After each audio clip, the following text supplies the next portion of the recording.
Good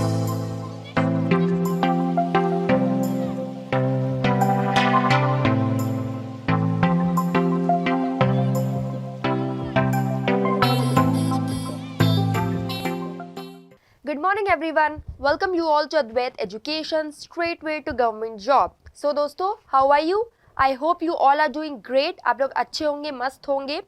So start करते हैं हमारा एडिटोरियल का सेशन एक वोकैबलरी अमेजिंग वोकैबलरीज के साथ, और उसके बाद हम देखेंगे कि कौन से टॉपिक पे आज हम डिस्कस करने वाले हैं. देखिए, अभी का जो टॉपिक चल रहा है, हम देखते हैं ज़्यादातर कोरोना से रिलेटेड ही टॉपिक चल रहा है, क्योंकि वही फैल रहा है, सबसे ज़्यादा कोरोना ही फैल रहा है, तो हम उससे रिलेटेड टॉपिक ही देख रहे हैं. लेकिन हम कुछ और टॉपिक पे भी आज डिस्कस करेंगे, जो कि अनदर मोस्ट इम्पॉर्टेंट टॉपिक हो जाएगा आपके एग्जाम के पॉइंट ऑफ व्यू से, तो हम उसको भी साथ ही साथ डिस्कस करते चलेंगे. ठीक है, तो चलिए स्टार्ट करते हैं आज का हमारा सेशन. उससे पहले अगर आप टेलीग्राम चैनल पर अभी तक नहीं जुड़े हैं तो बिल्कुल मेरे टेलीग्राम चैनल पर जुड़ जाइए, and that is learn English with जागृति. लर्न इंग्लिश विथ जागृति. तो जल्दी जल्दी से इस चैनल पर जुड़ जाइए, फटाफट से इस चैनल पर जुड़ जाइए, ताकि आप लोग को अपडेट्स मिलते रहे regarding videos, regarding anything which you want, right. ठीक है, तो चलिए स्टार्ट करते हैं वोकैबलरीज के साथ. सबसे पहले देखते हैं कि कौन सी वोकैबलरी को हम देखने वाले हैं. तो फर्स्ट वर्ड आ गया स्क्रीन पे, एंड दैट इज होमोलोगस. किस तरीके से प्रोनाउंस करना है? सबसे पहले तो होमोलोगस इस तरीके से प्रोनाउंस करना है. करेक्टली प्रोनाउंस करना भी साथ ही साथ सीखना बहुत ज़्यादा ज़रूरी है. होमोलोगस यानी क्या होता है? मुताबिक. हम बोलते हैं ना, मेरे मुताबिक ये चीज़ सही है, या तुम्हारे मुताबिक वो चीज़ सही है ना. तो मुताबिक जब हमें बताना हो, जब हम इस तरीके से कहते हैं मुताबिक, एंड सो उसको हम क्या बोलेंगे इंग्लिश में? होमोलोगस कहेंगे. और कोई दूसरी तरीके से इसे प्रोनाउंस नहीं करना है. होमोलोगस इस तरीके से ही प्रोनाउंस करना है, जिसका मतलब होता है मुताबिक, इसके मुताबिक, उसके मुताबिक, मेरे मुताबिक, है ना. सो इस तरीके से जब हम कहते हैं तो ये वर्ड यूज़ करते हैं. ठीक है, तो अगली बार बिल्कुल हिंदी में ना बोल के इस वर्ड का बिल्कुल यूज़ करेंगे. ठीक है, ताकि हमारी वोकैबलरी और इंक्रीज हो. ठीक है, बढ़ते हैं नेक्स्ट वर्ड. नेक्स्ट वर्ड देखते हैं मिटिगेट. मिटिगेट एक इम्पॉर्टेंट वर्ड है, क्योंकि काफ़ी बार एसएससी के एग्जाम में सिनोनिम और एंटोनिम में पूछ लिया गया है. तो बिल्कुल इसे आंख बंद करके इसमें एकदम बिल्कुल मार्क कर लीजिए, रट लीजिए कि मिटिगेट एक इम्पॉर्टेंट वर्ड है. एग्जाम में पूछता है ये वर्ड, एग्जाम में पूछा गया है ये वर्ड. सो मिटिगेट मतलब कम करना, इम्पॉर्टेंट है.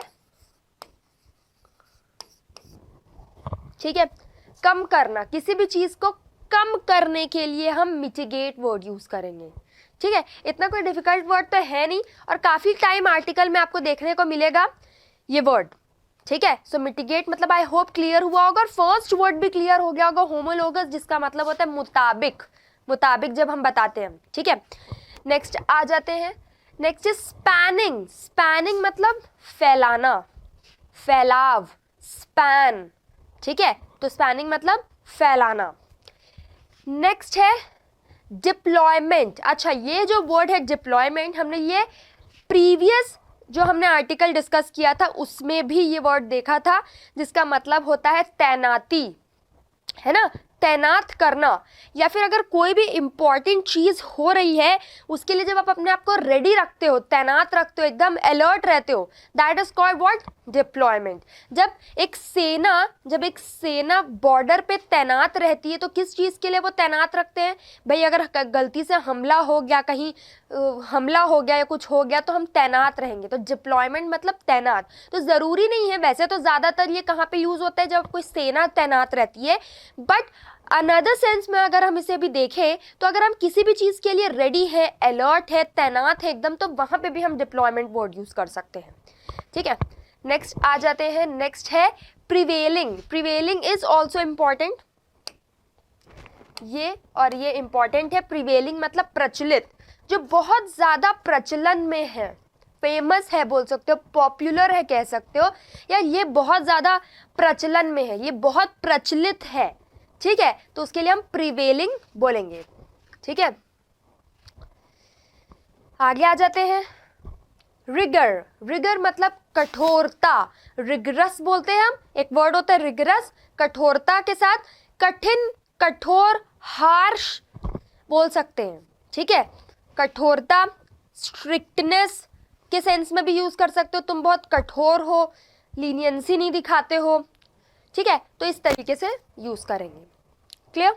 नेक्स्ट आते हैं ब्रीच। ब्रीच का मतलब होता है उल्लंघन करना।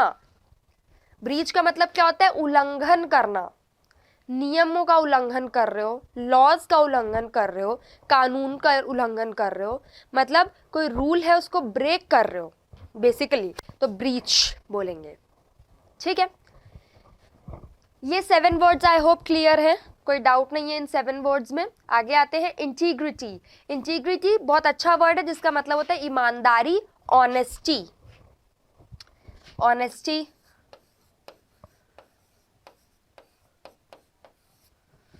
ऑनेस्टी है ना, ऑनेस्टी का भी मतलब सेम होता है, इंटीग्रिटी, ऑनेस्टी, ईमानदारी, ठीक है। आगे आएंगे, रेटोरिक। अच्छा अब रेटोरिक क्या है ना, एक अलंकारिक है, मतलब बेसिकली ये एक अलंकार है जहां में हम अपनी फीलिंग्स को बताते हैं, है ना। रेटोरिक सिचुएशन है, रेटोरिकल सिचुएशन है, तो ये एक फीलिंग है, ये एक अलंकारिक है ना, तो ये एक फीलिंग है, इसे फीलिंग के तौर पे हम यहाँ पे यूज करते हैं। Rhetoric, rhetorical, clear. आगे आएंगे, ठीक है, तो ये लास्ट वर्ड देख लेते हैं। लास्ट वर्ड है बांटने वाला। क्या है? डिवाइजिव। डिवाइजिव, बांटने वाला, डिवाइड से ये बना है ये वर्ड डिवाइजिव, बांटने वाला, डिवाइजिव, इस तरीके से आपको बोलना है। किस तरीके से बोलेंगे? डिवाइजिव, इस तरीके से बोलेंगे और कोई भी दूसरे तरीके से नहीं बोलेंगे। तो क्या क्या देख लिया हमने? होमोलोगस यानी मुताबिक, मिटिगेट मतलब कम करना, स्पैनिंग मतलब फैलाना, डिप्लॉयमेंट मतलब तैनाती, प्रिवेलिंग मतलब प्रचलित, रिगर मतलब कठोरता, ब्रीच मतलब उल्लंघन करना, इंटीग्रिटी मतलब ईमानदारी हो गया, रिटोरिक यानी अलंकारिक एक फीलिंग के तौर पे यूज करते हैं, डिवाइजिव मतलब बांटने वाला, ठीक है। तो ये 10 वर्ड्स को बिल्कुल पेन पेपर लेकर बैठिए, नोट डाउन कर लीजिए और जल्दी जल्दी से टेलीग्राम चैनल पर जुड़ जाइए, फटाफट से जुड़ जाइए, without wasting a single second. जुड़ना है किसमें? लर्न इंग्लिश विद जागृति।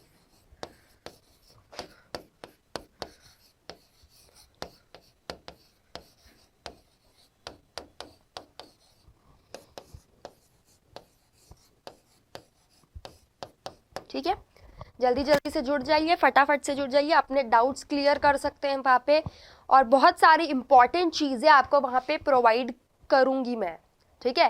तो जल्दी जल्दी से आइए।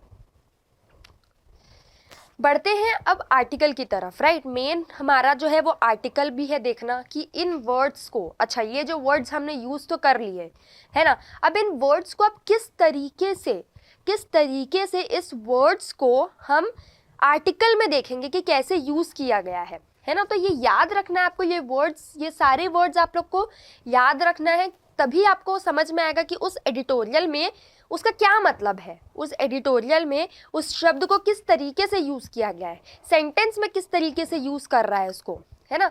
तो ये वर्ड्स को बिल्कुल अच्छे से देख लीजिए, याद रख लीजिए, स्क्रीनशॉट ले लीजिए अगर पेन पेपर लेकर नहीं बैठे हैं तो, लेकिन इसे याद रखना ज़रूरी है, ठीक है। आगे आएंगे और आर्टिकल देखेंगे। सबसे पहले तो हेडिंग क्या है, टाइटल क्या है, बेसिकली बूस्टिंग प्रोटेक्शन। अच्छा अभी अब कोविड चल रहा है ना, तो आपको पता है कि कोविड से रिलेटेड ही आर्टिकल, एडिटोरियल ज़्यादातर देखने को मिल रहे हैं, है ना। तो क्या है? बूस्टिंग प्रोटेक्शन, बूस्ट कर रहे हैं प्रोटेक्शन के लिए, on covid vaccination programme, on covid vaccination programme जो चल रहा है वहाँ बूस्टर शॉट्स भी अब प्रोवाइड करा रहे हैं। कैसे हो रहा है, किस तरीके से हो रहा है, क्या क्या चीज़ें हो रही हैं, वो सारी चीज़ें हम आर्टिकल के अंदर डिस्कस करेंगे। तो देखते हैं, वैक्सीनेशन मस्ट बी अकम्पनीड, ये क्या है? What is this accompanied? Now accompanied मतलब साथ में बोल सकते हो आप, है ना। तो vaccination must be accompanied by Covid appropriate behaviour, है ना। कोविड का जो एप्रोप्रिएट बिहेवियर है उसमें वैक्सीनेशन मस्ट हो चुका है। Vaccination is very much important. अगर कोई वैक्सीनेशन आप लोगों ने नहीं कराया है तो जाइए और बिल्कुल वैक्सीनेट होइए, वैक्सीनेशन लगवाइए, वैक्सीनेशन करवाइए, ठीक है, क्लियर। तो ये है हमारा टाइटल। अब क्या है अंदर देखेंगे। नियरली अ ईयर आफ्टर, देखें, nearly a year after India rolled out the COVID-19 vaccination program, बिल्कुल एक साल से, so nearly a year after India जो है rolled out किया है किसको, COVID-19 वैक्सीनेशन प्रोग्राम को। इट बिगेन एडमिनिस्ट्रिंग, ये एडमिनिस्टर होना कब चालू हुआ, अब प्रिकॉशन डोज की तरह, प्रिकॉशन डोज की तरह अब ये हो रहा है, प्रिकॉशन डोज बोल सकते हो, साइंटिफिकली कॉल्ड थर्ड और बूस्टर डोज। अभी जो हम लगवाएंगे उसको प्रिकॉशन डोज बोल सकते हो, थर्ड डोज बोल सकते हो, बूस्टर डोज बोल सकते हो, कुछ भी बोल सकते हो, क्योंकि बिकॉज क्या हो रहा है, जिन्होंने 2 वैक्सीनेशन लगवा ली है अब उनके लिए बूस्टर शॉट्स थर्ड डोज की तरह रहेगा।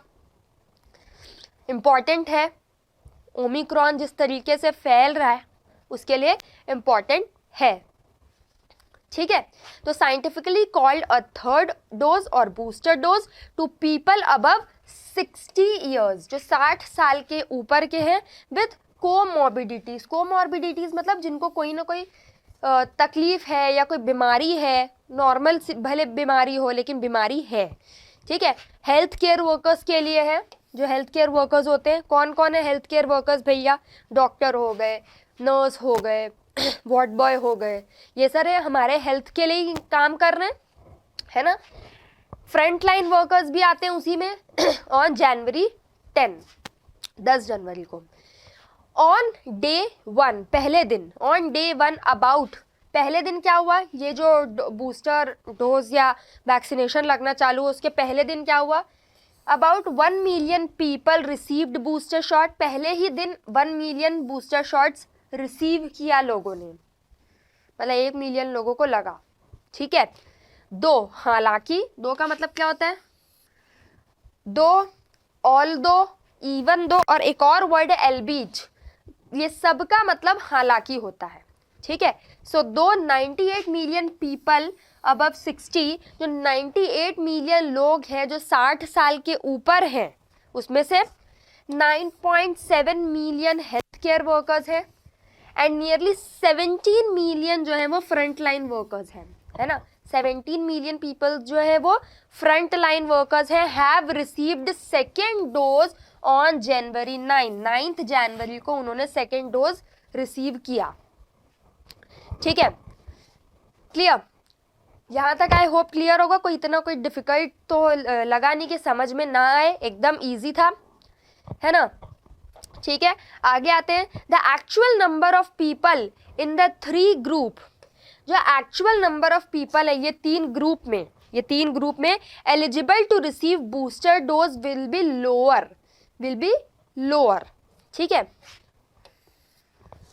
रीजन देखते हैं, the reason only those who have taken second dose, जिन्होंने सेकेंड डोज लगवा ली है, ठीक है, ध्यान से देखना है, the reason only those who have taken second dose, जिन्होंने सेकेंड डोज लगवा ली है, 9 month और 39 weeks ago will be eligible to receive for booster shots, जिन्होंने सेकेंड डोज लगवा ली है, अब सेकेंड डोज लगवा ली, इसका मतलब ये नहीं कि आपको भी बूस्टर शॉट लग जाएगा, 9 महीने बाद, सेकेंड डोज के 9 महीने बाद या फिर 39 वीक्स अगो बूस्टर शॉट्स लगेगा, तुरंत नहीं लगेगा,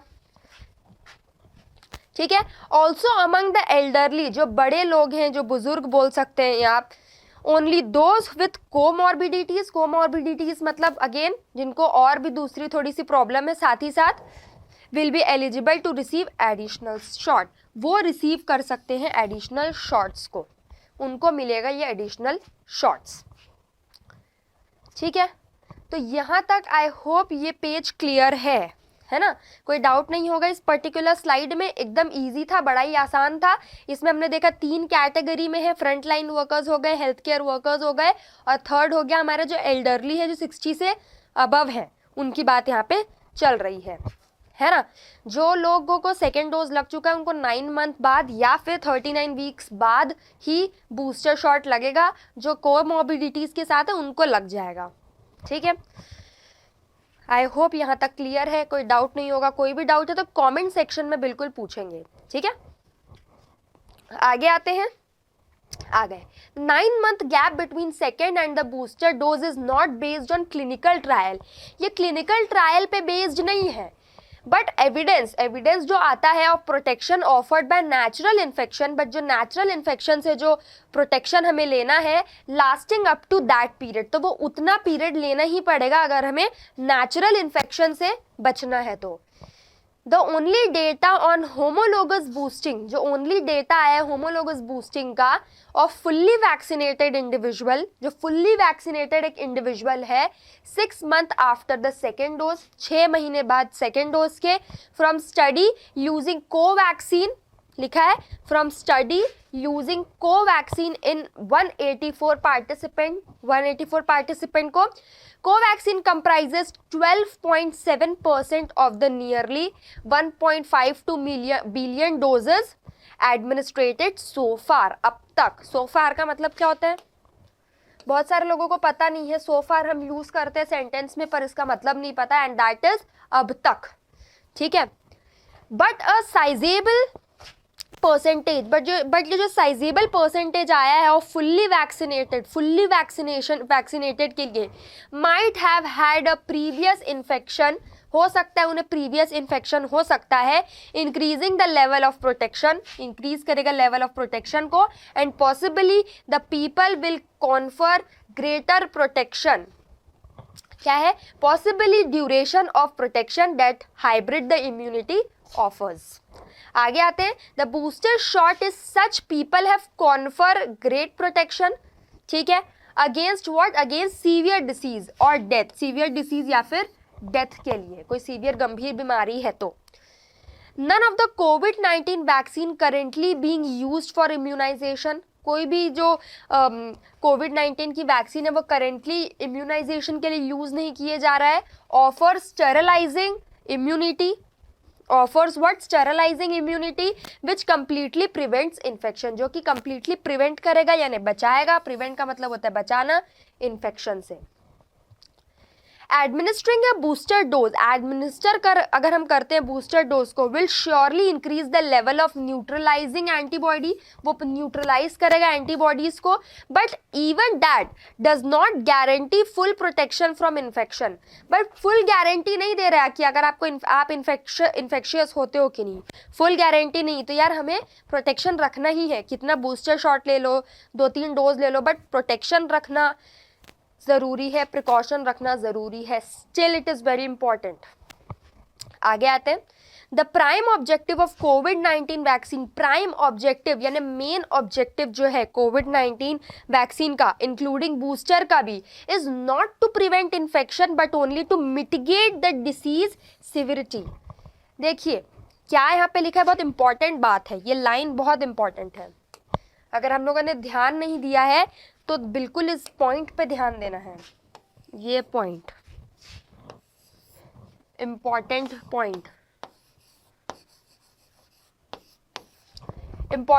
कैसे है, कैसे इंपॉर्टेंट पॉइंट है। द प्राइम ऑब्जेक्टिव, प्राइम यानी इंपॉर्टेंट, मेन ऑब्जेक्टिव, सीरियस बात का बात है ये। सो द प्राइम ऑब्जेक्टिव है कोविड-19 वैक्सीन का, यानी मेन ऑब्जेक्टिव जो है कोविड-19 वैक्सीन का ये है कि इंक्लूडिंग बूस्टर शॉट, अगर आप बूस्टर शॉट भी लगा लेते हो, वैक्सीनेशन भी लगवा लेते हो, तो वो इज़ नॉट प्रिवेंट इन्फेक्शन, वो बचाएगा नहीं पूरी तरीके से, but only to mitigate the disease severity, बस आपकी डिसीज़ जो है उसकी जो सीरियसनेस है उसको कम कर सकता है। लेकिन आप बोलोगे कि 100% ठीक हो जाए हम, 100% बच जाए हम, तो वो नहीं है, वो तो आपको प्रिकॉशन फिर भी लेना ही पड़ेगा, आपको सोशल डिस्टेंसिंग फिर भी करनी ही पड़ेगी, है ना, तो ये चीज़ करनी ही पड़ेगी फिर भी। ठीक है, तो ये चीज़ इंपॉर्टेंट है। क्लियर? तो आई होप यहाँ तक क्लियर है, ये एकदम इंपॉर्टेंट था। द प्राइम ऑब्जेक्टिव ऑफ कोविड-19 वैक्सीन इंक्लूडिंग बूस्टर शॉट, यानी वैक्सीन और बूस्टर शॉट अगर आप लगाते हो, is not to prevent infection, वो इन्फेक्शन से पूरी तरीके से नहीं बचाएगा, हाँ, लेकिन आपकी जो डिसीज़ है उसको, उसकी सीरियसनेस को वो मिटिगेट करेगा। मिटिगेट का मतलब मैंने अभी मीनिंग में बताया था, जिसका मतलब होता है कम करना ना। तो आपकी बीमारी की सीरियसनेस, यानी कितना सीरियस है बीमारी, उसको कम कर सकता है। लेकिन आप बोलोगे कि अगर वैक्सीन लगा लिए, बूस्टर शॉट लगा लिए, मास्क हटा के घूम रहे हो, उसके बाद सोशल डिस्टेंसिंग नहीं रख रहे हो, तो फिर वैसा पॉसिबल नहीं है, फिर तो होगा ही होगा, है ना। तो स्टिल वैक्सीन लगा लो, बूस्टर शॉट लगा लो, कितना भी वैक्सीन लगा लो, लेकिन फिर भी प्रिकॉशन रखना है, फिर भी प्रिकॉशन रखना ही है। तो मेन यहाँ पे ये कहने का यहाँ पे मतलब है, ठीक है। तो ये वाली लास्ट की लाइन इंपॉर्टेंट है, तो इस पे ध्यान देना ज़रूरी है। Next, if this was true even with the virus strain first, ठीक है, आइडेंटिफाइड, कहाँ पे आइडेंटिफाइड हुआ था? वुहान में, चाइना में। And all the vaccine that have been developed, और जितनी भी वैक्सीन डेवलप्ड हुई है using the strain, the variants which have emerged later, variants बाद में इमर्ज होता है, have highlighted the limitation of कोविड-19 वैक्सीन करेंटली अवेलेबल। ठीक, even if the variant have demonstrated increased ability, अगर हम इसे डेमोन्स्ट्रेट भी करें उसकी इंक्रीज्ड एबिलिटी को भी, to cause break through infection, ठीक है, among those who have received the booster shot, जिन्होंने बूस्टर शॉट रिसीव किया है, all the vaccine have been highly effective in stopping the disease from becoming severe और causing death. जितने भी हम vaccine ले रहे हैं, जैसे कि यहाँ पे अब पढ़ते हैं, वैक्सीन हैव हाईली इफेक्टिव, बहुत इफेक्टिव है, ठीक है। किस चीज़ के लिए बहुत ज़्यादा इफेक्टिव है? कि आपकी जो डिसीज़, जैसे मैंने अभी बताया था कि अगर सीवियर डिसीज़ है, गंभीर बीमारी है, तो उसको कम कर सकता है, जो डेथ रेट है उसको थोड़ा सा कम कर सकता है। लेकिन आप बोल दो कि 100% अरे हम तो अच्छे हो गए, अब तो कुछ होगा ही नहीं हमें, तो वो नहीं है, वो चीज़ नहीं है ना। Till such time as a safe and highly efficacious intranasal vaccine, ठीक है, that confers a very high level of protection against the infection becomes available है। Even those who receive booster shot can not let their guard down, जिन्होंने booster shot ले लिया है उनको भी अपने गार्ड डाउन नहीं करना है। तो गार्ड डाउन मतलब भैया ऐसे खुले नहीं घूमना है ना, मतलब मास्क हटा दिए वैसे नहीं घूमना है, सैनिटाइजर यूज़ नहीं कर रहे हो, सोशल डिस्टेंसिंग को भूल चुके हो, तो वो चीज़ नहीं करना है। Since none of the booster doses have been developed using the variant that have emerged, the highly infectious Omicron variant with its high immune escape capability is a wrong pronunciation, ठीक है, and cause breakthrough infections. Hence vaccines should not be seen as a silver bullet, vaccine को silver bullet की तरह नहीं लेना है, but must be used in the combination with mask and other COVID appropriated behavior. अभी मैंने इसके पहले ही बता दिया ये चीज़ कि जो वैक्सीन है उसको आपको ऐसे सिल्वर बुलेट नहीं लेना है, मतलब कि बस हो गया आज़ादी। उसको किस तरीके से लेना है? कॉम्बिनेशन के तरीके से लेना है। किसके कॉम्बिनेशन के साथ वैक्सीन को लेना है?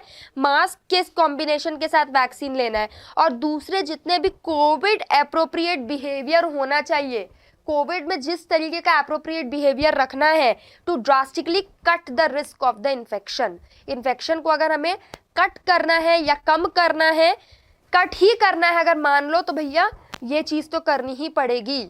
मतलब वैक्सीन के साथ साथ आपको कोविड के दूसरे बिहेवियर्स की तरफ भी ध्यान देना है और उसके अकॉर्डिंग फिर काम करना है।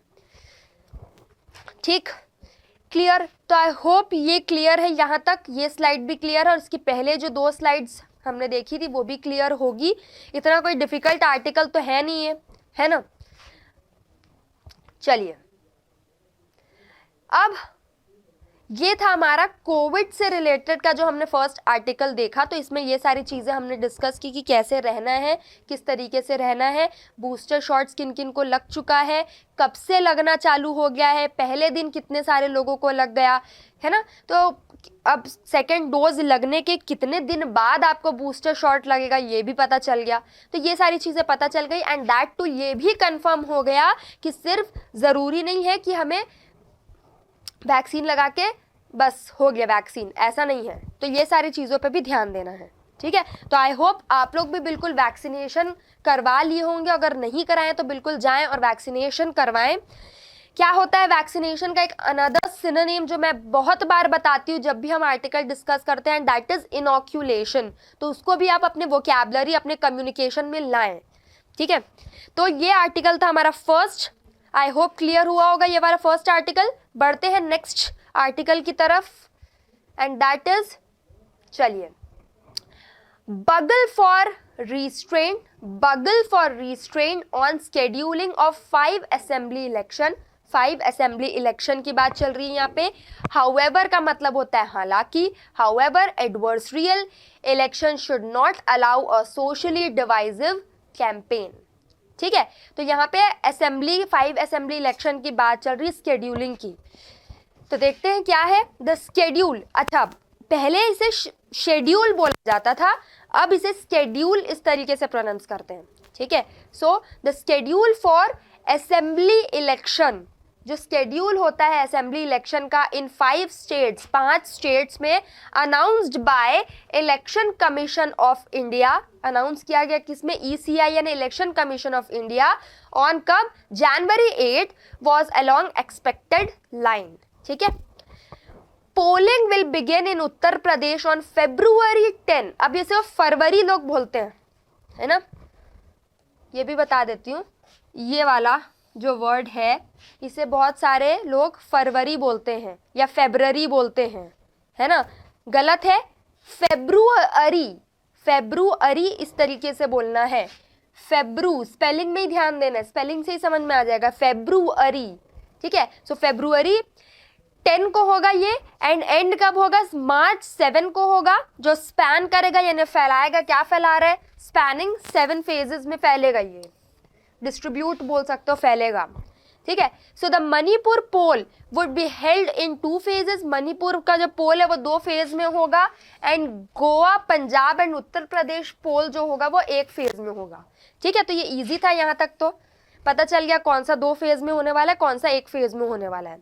Given the size of the state and the deployment, deployment का मतलब मैंने बताया था, जिसका मतलब होता है तैनाती, तैनात करना, रेडी रहना, अलर्ट बोलते हैं ना। So given the size and the state deployment of parliamentary forces, ECI यानी election commission of India has split का मतलब क्या होता है, डिवाइड कर देना, हैज स्प्लिट द पोलिंग को स्प्लिट कर दिया यानी तोड़ दिया, हिस्सों में बांट दिया, इनटू 7 फेजेस, 7 फेजेस में बांट दिया, इस समय स्प्लिट कर दिया, ठीक है, एज इन 2017 असेंबली पोल में जिस तरीके से किया गया था।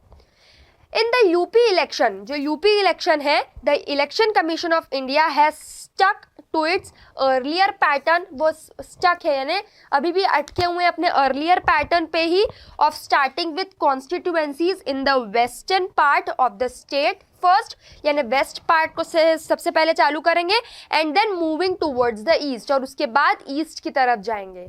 मतलब अपने पुराने ढर्रे पे वो चल रहे हैं, जैसे पहले करते थे वैसे अभी भी वो कर रहे हैं, ठीक है।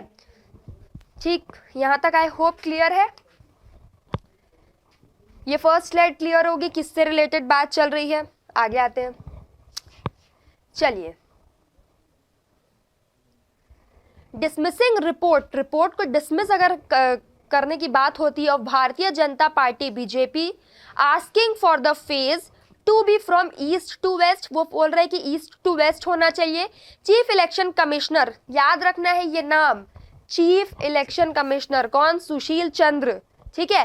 क्या बोला उन्होंने, said that poll would be held from west to east, वो बोल रहे हैं वेस्ट टू ईस्ट होना चाहिए, and that no party had made a demand during the ECI visit to UP in December to change this, और किसी ने demand नहीं किया था आज तक इसको चेंज करने के लिए। तो उन्होंने बोला वेस्ट टू ईस्ट, बीजेपी बोल रही ईस्ट टू वेस्ट, ठीक है। Clear? The farm protest have had more of the impact in west UP. जो फार्मर का जो प्रोटेस्ट चल रहा है उसका कहाँ पे ज्यादा इम्पैक्ट है, प्रभाव है? वेस्टर्न यूपी में, ठीक है। The announcement of the poll schedule also came with the total ban of physical campaigning नहीं होनी चाहिए टिल जनवरी 15 तक, ठीक है। ड्यू टू क्यों, व्हाट इज द रीजन कि फिजिकल मतलब जैसे कि प्रचार करते हैं ना इलेक्शन के पहले, नेता लोग जाके प्रचार प्रसार करते हैं, तो क्यों नहीं 15 तारीख तक नहीं करना है कैंपेनिंग? क्यों? बिकॉज हमें कोविड को ध्यान में रखते हुए, कोविड-19 पेंडेमिक को ध्यान में रखते हुए उसका एंट्री हो रहा है, थर्ड वेव की एंट्री हो चुकी है, उसको ध्यान में रखते हुए ऐसे फिजिकल कैंपेनिंग नहीं करनी है। The ECI plans reviewing the situation. ECI का प्लान है कि हम इस सिचुएशन को रिव्यू करेंगे, फिर से देखेंगे, इंक्लूडिंग प्रिवेलिंग पॉजिटिविटी को प्रिवेल करने के लिए, जितने भी पॉजिटिविटी रेट्स हैं in the state, before deciding on allowing any rally after जनवरी 15। कोई भी स्टेट में सबसे पहले हम चेक करेंगे कि कितने पॉजिटिव केसेस है, उसके ऊपर डिपेंड करेगा कि रैली रखनी है कि नहीं रखनी है। फिजिकल मतलब जाके फिजिकली जा के लोगों के घर में जैसे वोट मांगते हैं ना, तो ये चीज़ करनी है कि नहीं करनी है वो कब डिपेंड करेगा, कितने पॉजिटिव केस है। अगर बहुत ज़्यादा पॉजिटिव केस है तो ये सारी चीज़ें नहीं होगी। Till then, candidate and the parties have been encouraged to use online ways। तब तक जो कैंडिडेट है, जो वोट देते हैं, है ना, जो मत देते हैं, तो उनको क्या करना है, ऑनलाइन तरीका ढूंढ रहे हैं। क्या ढूंढ रहे हैं? ऑनलाइन तरीका ढूंढ रहे हैं to reach out to the voters. Vote देने के लिए हम ऑनलाइन तरीका ढूंढ रहे हैं, किस तरीके से हम करेंगे। Throwing a challenge to the election authority on enforcing a model code of conduct. याद रखना है, मॉडल कोड ऑफ कंडक्ट यानी MCC, एंड मॉनिटरिंग एक्सपेंडिचर, और मॉनिटर करना है इस एक्सपेंडिचर को। Considering the fact that several emotive and controversial issues. इस फैक्ट को भी ध्यान में रखना है कि बहुत सारे इमोटिव यानी इमोशनल कह सकते हो और कंट्रोवर्शियल इश्यूज हो सकते हैं इस प्ले में इस तरीके से। This is going to be tough test for ECI। Election commission of India के लिए ये बहुत टफ काम होगा कि भैया अब इसको भी ऑनलाइन करना पड़ रहा है। पढ़ाई तो ऑनलाइन होती थी, हम शॉपिंग तो ऑनलाइन करते ही थे, अब ये भी ऑनलाइन हो गया, क्या क्या ऑनलाइन होगा, राइट। तो ये एक टफ टास्क है, क्योंकि अब जनता ऑनलाइन अगर पॉजिटिव केस बहुत ज़्यादा होते हैं तो ऑनलाइन अगर किस तरीके से होगा, किस तरीके से वोट देंगे, तो वो चीज़ टफ टास्क है ECI के लिए, ठीक है। It will have to reinforce यानी मजबूत रखना है इट्स इम्पार्शलिटी को, and rigour to the ensure that the rules of the game are followed by all parties. सबको फॉलो करना है। Political parties must take special care to not only follow the MCC but also observe. सिर्फ आपको ये नहीं देखना है, क्या मस्ट टेक केयर यानी उस पर ध्यान रखना है कि not only follow the MCC यानी आपको MCC को सिर्फ फॉलो नहीं करना है बट ऑब्जर्व भी करना है। क्या ऑब्जर्व करना है? आगे पढ़ते हैं। Covid related additional restrictions. Covid से रिलेटेड जितने भी एडिशनल रिस्ट्रिक्शंस हो सकते हैं उसको भी ऑब्जर्व करना है कैंपेनिंग के दौरान, है ना। Ruling parties must at the centre and the state. जो रूलिंग पार्टी है बेसिकली किसको बोलते हैं? रूलिंग पार्टी जो जीत के आती है वो रूलिंग पार्टी होती है, राइट। सो रूलिंग पार्टी जो है दोनों स्टेट की और सेंटर की have to bear the extra burden. उन्हें एक्स्ट्रा बर्डन झेलना पड़ेगा, ठीक है, of ensuring that not misuse the official machinery to influence elections. कि कोई भी दूसरा तरीका लोगों को इन्फ्लुएंस करने का, अपनी तरफ अट्रैक्ट करने का नहीं करना है। Social media have made toxicity a lower risk. हाँ, कि जो ये टॉक्सिटी है, ये जो गंभीरता है, उसको सोशल मीडिया तो खैर लो कर दिया है, यानी हम ऑनलाइन भी कर पा रहे हैं। High reward instrument to political campaign causing serious harm to social cohesion and national integrity. Integrity मतलब क्या होता है? ईमानदारी, ठीक है। सो आगे आते हैं। The breach of prime minister Narendra Modi. ये जो ब्रीच है किसका, प्राइम मिनिस्टर नरेंद्र मोदी की सिक्योरिटी का, जो पंजाब में हुआ। अभी देखे होगे आपको 20 मिनट प्राइम मिनिस्टर को हाईवे पे रुकना पड़ा बिकॉज ऑफ दैट जो प्रोटेस्ट चल रहा था उसके कारण। तो ये बहुत बड़ी बात है कि एक प्राइम मिनिस्टर के लिए जो 1 मिनट इंपॉर्टेंट होता है वहां पे उन्हें 20 मिनट रुकना पड़ा, तो ये उनकी प्रोटेक्शन की बात है। So the breach of prime minister Narendra Modi security in Punjab took a political color, but the issue must now be left to the Supreme Court, यानी अब सुप्रीम कोर्ट की तरफ छोड़ दिया गया है, which has decided to appoint a judicial commission, जहाँ पे अपॉइंट करा जाएगा जुडिशियल कमीशन को to inquire on it। भैया इस पे इंक्वायरी करना जरूरी है ना, क्योंकि एक प्राइम मिनिस्टर इतनी बड़ी पोस्ट पे अगर कोई व्यक्ति बैठा हुआ है तो उसकी प्रोटेक्शन बहुत ज़्यादा इंपॉर्टेंट है। तो उसके पीछे देखिए इतनी बड़े पॉलिटिकल लीडर है तो साजिशें बहुत होती हैं, नेशनली भी ग्लोबली भी, है ना। तो इस पे इंक्वायरी करना जरूरी है। The substance and the rhetoric of the campaign will be adversarial in multi-party democracy, but they need not and must not be socially divisive। ठीक है, the election must be the celebration of democracy and not threat of it। क्या लिखा हुआ ये देखिए, बहुत important line है ये बहुत ज्यादा इंपॉर्टेंट लाइन है। अगर इसको ध्यान से अगर हम पढ़ें तो क्या लिखा हुआ है, the election must be the celebration of democracy. Democracy का मतलब क्या होता है, आज़ादी होती है ना, right to speak, right to घूमना, राइट टू ये, मतलब हर चीज़ की आज़ादी को ही हम डेमोक्रेसी बोलते हैं। India is a democratic country, यहाँ पे बोलने की आज़ादी है, लिखने की आज़ादी है, घूमने फिरने की आज़ादी है ना। तो जो इलेक्शन है, जब हम इलेक्शन करते हैं, इलेक्शन होता है, वोट देने जाते हैं, तो वो एक सेलिब्रेशन है डेमोक्रेसी का, मतलब वो एक उत्सव है हमारे डेमोक्रेसी का, ना कि क्या है, थ्रेट है, डर है। तो हमें उसे उस तरीके से लेना है, लेकिन दैट टू विद प्रिकॉशन के साथ लेना है ना। So the election must be the celebration of democracy होना चाहिए, ना कि थ्रेट ऑफ इट। उसका डर नहीं होना चाहिए, उसका एक उत्सव होना चाहिए, है ना, क्योंकि हमें आज़ादी मिल रही है, आज़ादी है, उसी कारण इलेक्शन हम वोट दे रहे हैं, हमें भी हक है वोट देने का। तो ये क्या बता रहा है कि हमें आज़ादी है, हम अपना नेता खुद चुन सकते हैं, तो यही एक आज़ादी है ना। तो ये चीज़ यहाँ पे बात हुई, ठीक है। तो आई होप आप लोगों को दोनों आर्टिकल क्लियर हुआ होगा, दोनों ही बड़ा इजी आर्टिकल था। ये वर्ड्स भी क्लियर होते गए होंगे, जो हमने बीच बीच में देखे वर्ड्स, क्योंकि हमने इसके पहले वोकैबुलरी में डिस्कस कर लिया था, ठीक है। कोई भी डाउट है, किसी भी तरीके का डाउट है तो कमेंट सेक्शन में बिल्कुल पूछेंगे, ठीक है। कमेंट नहीं बोलना है, बहुत सारे लोग कमेंट बोलते हैं जो कि रॉन्ग है, कमेंट होता है, ठीक है। तो कमेंट सेक्शन में बिल्कुल पूछेगा, ठीक है। तो I hope you like this video, and if you like this video then do like, share and subscribe to Advait Education। Thank you very much।